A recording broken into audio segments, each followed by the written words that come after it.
Bonjour, bonjour, vous m'avez beaucoup demandé si ça valait le coup de regarder Secret d'Histoire, la fameuse émission documentaire historique de Stéphane Bern, donc je me suis dit que j'allais me pencher un peu sur la question. En fait, jusqu'à l'année dernière, moi-même je n'avais jamais vu un seul épisode, donc c'est vrai que je n'en parlais pas trop en fait. Depuis, on en a regardé une dizaine avec les viewers de la chaîne Twitch en live, ce qui a été l'occasion de commenter un petit peu plus les choses dans le détail, et surtout de me faire une assez bonne idée de cette émission. Alors déjà, commençons par le commencement. Secret d'Histoire, pour ceux et celles qui ne connaissent pas, c'est quoi ? Il s'agit d'une série d'émissions historiques diffusées sur France Télé depuis 2007, créée par le producteur Jean-Louis Remilleux. Et à l'origine, peu de monde croit en le projet parce que l'histoire c'est un truc pour les vieux et finalement ça n'intéresse personne. Évidemment, c'est pas moi qui dis ça, c'est plutôt les responsables de chaînes télé de l'époque. D'ailleurs, c'est un souci qu'on a toujours, cette espèce d'idée reçue sur l'histoire qui serait poussiéreuse et qui n'intéresse personne, mais force est de constater que les docus n'ont jamais eu autant la cote. Les chaînes YouTube historiques sont très nombreuses et très suivies, et Secret d'Histoire est une des émissions les plus durables et fameuses de la télévision française. Mais je vais peut-être un peu vite en besogne. Donc en 2017, lancement de l'émission Secret d'Histoire avec à l'animation celui qui est toujours le visage du programme, Stéphane Bern. À ce moment-là, Stéphane Bern, c'est un peu déjà celui que l'on connaît.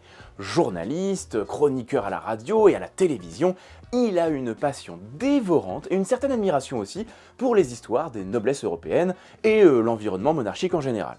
Oui, forcément, c'était le candidat idéal pour animer Secret d'Histoire.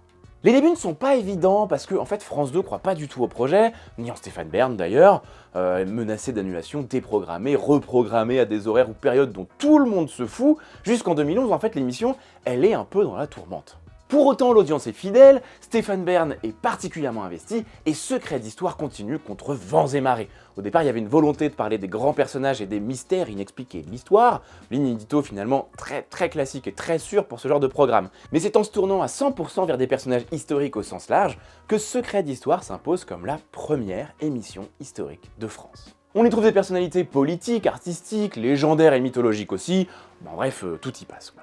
Et c'est en 2012 que, suivant cette approche, l'émission change de visage et devient celle que l'on connaît, qui va alterner des passages de contexte avec Stéphane Bern sur des lieux historiques, des interventions de personnes présentées comme spécialistes, des phases de récits en voix off illustrées par des plans de paysage, ou de la reconstitution un peu douteuse.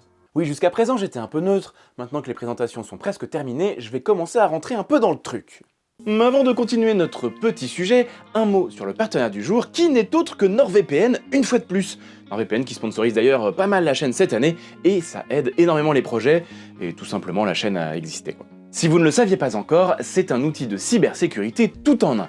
En plus de chiffrer toutes vos données de navigation pour garantir votre confidentialité sur internet, vous avez même une fonctionnalité anti-menace qui vous alerte si le site que vous visitez est malveillant, ça peut être des sites de phishing par exemple ou des fausses boutiques en ligne. NordVPN développe d'ailleurs régulièrement de nouvelles fonctionnalités pour fournir de très larges services, donc ça vaut le coup d'y jeter un œil de temps en temps. En tout cas, l'utilisation la plus utile que j'en fais moi, c'est bien entendu de changer la géolocalisation de ma connexion, ce qui me donne accès à du contenu historique qui n'est pas forcément dispo en France, histoire de voir un peu ce qu'ils font ailleurs. Parce que je me fais pas assez de mal avec le contenu en France, je suppose. Bon après c'est pratique si vous voulez faire comme moi, parce que vous pouvez l'utiliser sur 10 appareils en simultané, y compris Apple TV et Android TV. Et comme toujours, je vous ai prévu un petit code promo pour profiter des services de NordVPN. Avec le lien en description, vous avez 4 mois supplémentaires offerts sur les abonnements de 2 ans, soit seulement 2,91 € par mois, satisfait ou remboursé les 30 premiers jours, ce qui vous laisse largement le temps de tester tout ça, avec en plus une assistance client 24 h sur 24 et 7 jours sur 7. Comme toujours avec les sponsors, si vous voulez donner un coup de main pour faire vivre la chaîne, n'hésitez pas à aller voir le lien en description et essayer les services. Merci à NordVPN, et nous, on repart sur notre petit sujet du jour. En chiffres, Secret d'Histoire, c'est 18 saisons pour près de 190 épisodes au moment où j'écris cette vidéo. On parle de millions de téléspectateurs et des parts d'audience qui oscillent entre 6 et 12% pour la saison 18 en 2024. Il faut le dire, ce sont des résultats excellents qui montrent un véritable attrait du public pour les émissions et les sujets historiques. En 2020, le budget pour chaque émission est d'à peu près 400 000 €, ce qui correspond plus ou moins à mon budget total pour 3 ans. Voilà, moi ça me fait rêver. Maintenant que ça c'est fait, en termes de qualité, ça vaut quoi ?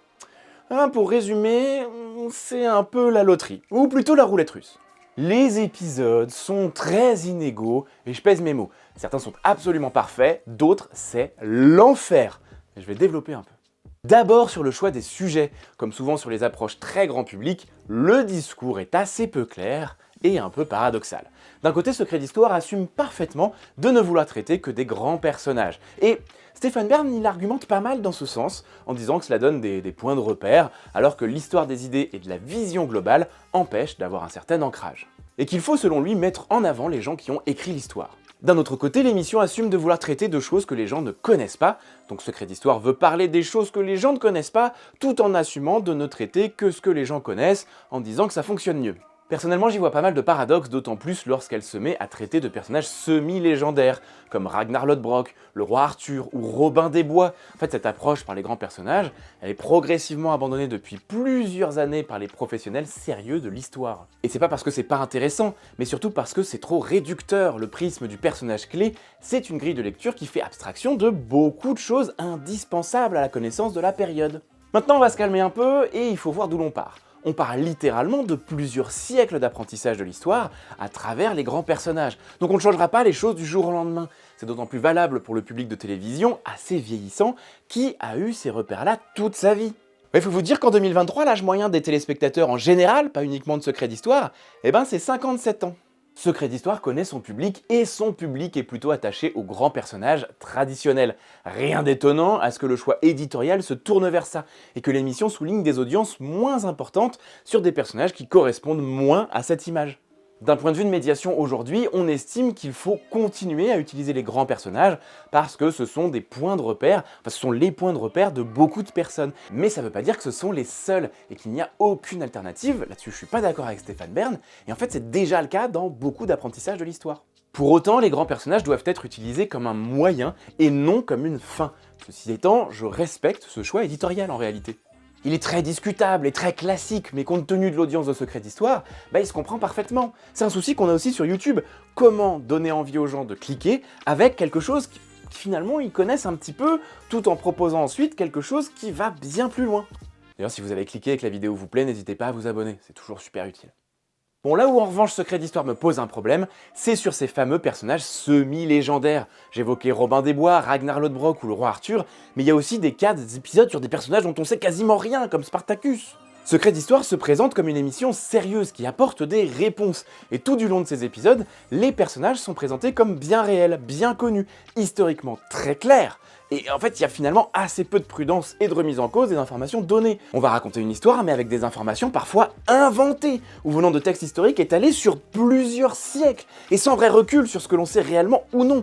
Il y a des épisodes où trier le vrai du faux est extrêmement compliqué, tant le discours mélange tout et n'importe quoi. Et ça, c'est un énorme problème, parce que ce discours, il en devient tout bonnement faux, et cela brouille complètement le regard du spectateur. Et c'est là qu'on tombe dans l'écueil classique de Secret d'Histoire, qui est d'ailleurs l'écueil classique d'énormément de documentaires, l'idée qu'une bonne histoire prime sur la réalité, sur ce qu'on sait. Alors, bon, évidemment, on pourrait parler longuement de ce que la réalité historique, et à l'occasion, je vous ferai une vidéo dessus. Je réalise que je l'ai déjà sortie, donc je vous la mets juste ici. Mais en fait, l'enjeu dans tout ça, il est ailleurs. Parce que souvent, trop souvent, si vous voulez mon avis, les documentaires que vous voyez préfèrent raconter un truc cool, même inventé, plutôt que raconter simplement l'histoire, la vraie, mais de manière cool. Parce que les documentaires, c'est avant tout porté par des artistes et des auteurs qui veulent faire des trucs cool. Voilà, c'est pas des gens qui veulent faire des trucs bien, c'est des gens qui veulent faire des trucs cool. Et s'il n'y a pas une véritable attention, une véritable éthique de travail sur ce point, eh bien on se retrouve avec du grand n'importe quoi. Aujourd'hui, c'est pourtant facile de faire de la bonne histoire bien fun à raconter, intéressante et qui fonctionne. On en parle souvent sur cette chaîne, mais pour Secret d'Histoire, l'épisode qui a fait le plus d'audience en 2023, et on parle de 2 307 000 personnes tout de même, eh bien, il est presque irréprochable. C'est celui sur D'Artagnan, personnage connu et reconnu de l'histoire et de la littérature française, dont la vie réelle est presque aussi tumultueuse et passionnante que celle imaginée par Alexandre Dumas dans Les Trois Mousquetaires, et suite des Trois Mousquetaires aussi d'ailleurs. Le personnage est traité correctement, il y a de la prudence dans les affirmations, beaucoup de petits sujets annexes passionnants, et surtout l'épisode fait bien la différence entre ce que l'on sait et ce que l'on ne sait pas. L'histoire d'un côté, la légende de l'autre. Comme quoi on peut faire les choses correctement et avoir un carton d'audience. A l'inverse, celui de la saison d'avant sur Ragnar Lodbrok, il a enregistré seulement 1 649 000 en enchaînant les idées reçues, les mauvais costumes, les discours absurdes où on ne fait aucune distinction entre la légende et le peu qu'on en sait. Après attention, 1 649 000, ça reste un chiffre correct pour Secret d'Histoire et rien ne dit que ça aurait fait mieux en étant de meilleure qualité. Ça dit, j'adorerais faire ça sur mes vidéos. Mais plus de qualité ne veut pas dire moins d'audience, alors tant qu'à faire, autant faire les choses bien. L'autre problème souvent mis en avant, qui est dans Secret d'Histoire, ce sont les spécialistes qui nous sont présentés. En regardant les épisodes avec les viewers sur Twitch, on faisait un petit jeu consistant à aller voir le profil de chaque personne interrogée pour voir si c'était vraiment un ou une spécialiste du sujet. Et dans 60% des cas, c'est pas le cas. Il y a plusieurs types de profils qu'on peut croiser en Secret d'Histoire. Les intervenants réguliers, les vrais spécialistes et les autres. Alors les intervenants réguliers, comme leur nom l'indique, ce sont des gens que l'on revoit régulièrement dans l'émission. On y trouve des historiens, des écrivains, des enseignants, des politologues, j'en passe, et des meilleurs. Les historiens s'en sortent à peu près correctement, même s'ils ne peuvent être spécialistes en tout, parfois on sent bien qu'ils brodent sur un sujet qu'ils connaissent mal, et on voit bien la différence lorsqu'ils sont employés sur des sujets qu'ils maîtrisent réellement. Ils sont plus à l'aise, plus justes, plus détendus, en bref, ils sont meilleurs. Et alors les autres catégories d'intervenants, c'est ce qui se classe dans la catégorie des autres justement. C'est souvent assez problématique, mais je vais y revenir. On a quand même parfois des professions annexes, comme des architectes qui viennent parler de bâtiments, des médiateurs culturels, quelques amateurs. C'est très à la marge, mais souvent ils sont pas mauvais. Alors évidemment, les spécialistes interrogés sur leur propre sujet, rien à dire en fait, ils savent de quoi ils parlent puisque c'est le sujet, c'est le leur, voilà, pas de problème. Le souci est toujours le même avec eux, sur de longs entretiens, la production ne garde que des morceaux choisis pour aller dans le sens du récit de l'auteur de l'épisode. Pire, dans certains cas, les phrases des spécialistes sont volontairement coupées pour laisser croire des choses au spectateur qui n'a qu'une partie de l'information. Souvenez-vous, on en avait un peu parlé dans ma vidéo sur notre histoire de France où c'était particulièrement visible. Après, vous me direz pourquoi les spécialistes continuent d'aller dans ce genre d'émission. La réponse est simple. Si eux n'y vont pas pour essayer de limiter la casse, qui ira à leur place? Et la réponse, c'est ma catégorie suivante, c'est toujours les autres. Alors, les autres, j'ai l'impression de parler du film de 2001 avec Nicole Kidman, et c'est un peu le cas dans cette catégorie des autres entre les émissions de Secret d'Histoire, et de beaucoup de documentaires en fait, en gâchant quasi systématiquement le sujet. C'est un enfer. On a souvent des gens qui sont de simples passionnés ayant écrit quelques livres à la qualité discutable, et qui ont tendance à beaucoup plus parler du fantasme du personnage que de sa réalité, tout en présentant ça comme la réalité bien sûr. Et ça, c'est absolument catastrophique pour la qualité des épisodes. C'est exactement ce point-là, les auteurs et les écrivains, qui fait que souvent, c'est complètement à côté de la plaque. C'est tout un cortège de personnalités plus ou moins connues qui voilà un excellent moyen de faire parler d'eux à peu de frais. Ça va parfois très loin puisqu'on a sur l'épisode de Vercingétorix 2 personnes reconnues par les historiens et les archéologues comme propagateurs de théories complotistes non scientifiques. Oui, c'est encore cette histoire d'Alésia, oui. Bref, vous l'aurez compris, la qualité des spécialistes venant accorder normalement du sérieux au documentaire, cette qualité, elle est hyper variable. Et dans les épisodes, on met exactement sur le même plan de sérieux des scientifiques qui ont consacré leur vie à la recherche sur le sujet, et des auteurs qui mettent surtout en avant le fantasme. Et ça, c'est terrible. Sur les reconstitutions, là encore, c'est assez variable. La plupart du temps, on baigne dans le cliché le plus complet, même s'il y a parfois des fulgurances. Là encore, l'épisode sur D'Artagnan tient très bien la route, lorsque beaucoup d'autres sont surtout l'occasion de ressortir une fois de plus les vieilles idées reçues dégueulasses sur le sujet. Et oui, comme d'hab, plus c'est ancien, plus on se dit que les gens n'y connaîtront rien, et du coup on fait n'importe quoi. Alors, faut-il voir Secret d'Histoire? Bon, comme d'habitude, c'est pas à moi de vous dire quoi faire ou non, mais en fait ça, c'est comme pour tous les documentaires. Pour tout ce qui se produit sur l'histoire d'ailleurs, parce que YouTube et les réseaux sociaux n'y échappent absolument pas. Le pire côtoie le meilleur, parce que pour certains, l'ambition de production n'est pas tant d'être correct que d'être vendeur auprès de son audience. Ici, on a le gros problème des auteurs qui décident de la manière dont doit être tourné un épisode et de l'histoire que l'on veut raconter. Et l'histoire, la grande histoire cette fois, elle passe au second plan. Donc malgré une posture de base tout à fait louable et honnête, je pense, c'est d'ailleurs ce que je pense de Stéphane Bern en général, je crois que c'est un vrai passionné du patrimoine et de la culture et de l'histoire, et il se cache pas vraiment du prisme par lequel il aborde ça. Si sa démarche, elle est discutable, en fait, pour moi, elle est quand même honnête. À mes yeux, c'est honnête et je respecte ça. D'aucuns me diront que Secret d'Histoire, c'est comme le Puy du Fou, c'est super bien parce que ça permet de s'intéresser à l'histoire et que c'est déjà pas mal. Mais en fait, pas vraiment. Parce que si le récit qui est fait dans un épisode il est faux, avec des choses fausses et des informations qui sont mélangées et un ensemble qui ne correspond pas vraiment à la réalité, bah c'est pas s'intéresser à l'histoire, c'est s'intéresser à un truc, voilà, un genre de conte, à thématique historique peut-être, mais qui n'a rien à voir avec la réalité. Et finalement, il n'y a pas beaucoup de différence avec genre Game of Thrones. Malheureusement, pour une personne qui va aller creuser le sujet et se rendre compte que les choses ne sont pas vraiment comme disent les émissions, il y en a des dizaines ou des centaines de milliers, peut-être plus, qui n'iront jamais plus loin. En fait, pour moi, ça revient à dire qu'on s'intéresse à la mécanique automobile en réparant des cartes à pédales. Et en disant que c'est ça la vraie mécanique. Pour certains, très peu, ce sera la porte d'entrée vers autre chose. Mais imaginez que la plupart des autres prennent ça pour la vérité, ça vous semblerait complètement délirant et absurde. Bah moi aussi. En fait, ce qui me chagrine le plus avec Secret d'Histoire, c'est que je suis complètement admiratif du travail qui a été fait au cours des 18 saisons. La machine, elle est bien rodée, elle a mis longtemps à trouver sa formule et à convaincre à chaque épisode au moins 1,5 million de téléspectateurs. Même si les informations sont parfois fausses et le récit complètement biaisé, ce sont des émissions qui sont vachement bien faites en termes de rythme et d'image, avec des professionnels qui donnent le meilleur d'eux-mêmes. On l'a vu récemment avec notre histoire de France, c'est pas si simple à réaliser ce genre de format, et Secret d'Histoire est arrivé à un niveau dans la forme que je trouve assez exceptionnel. Et quel dommage que tout ça soit gâché! Avec des moyens pareils et une audience aussi fidèle, il serait capital d'améliorer le contenu, le fond. Ce serait indispensable même, c'est une question de responsabilité sur ce que l'on transmet aux gens et sur ce qu'on leur donne. Au final, parler des grands personnages ou non, c'est souvent ce qui est reproché à Secret d'Histoire. Mais en fait, est-ce que c'est bien ça le plus important dans l'affaire? Franchement, je ne pense pas. Avoir des bons documentaires français solides avec la bonne recette de Secret d'Histoire en partant sur les personnages, ben moi je serais complètement client. Comme je le disais, en histoire, on cherche un peu à dépasser le récit des personnages. Mais pour le coup, c'est effectivement un gros point d'entrée facile vers des sujets qui peuvent être beaucoup plus larges. Et Secret d'Histoire a très bien montré qu'il était capable de faire ça. Sur D'Artagnan par exemple, je le répète parce que l'épisode est vraiment bien. Et personnellement, comme je l'ai dit, je serais client et fier même de défendre ce genre de programme sur le service public.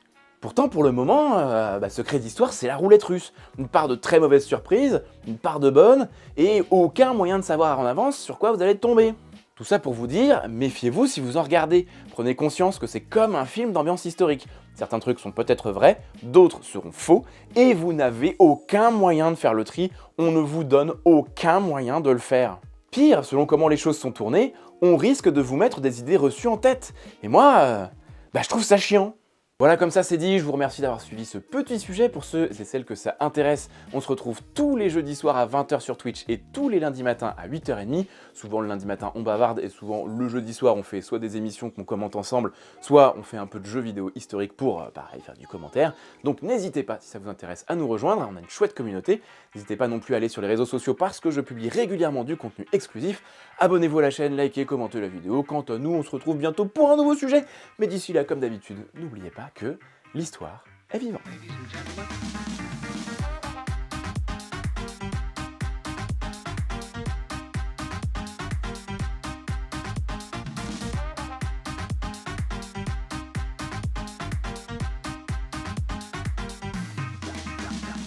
Et merci, monsieur, dame.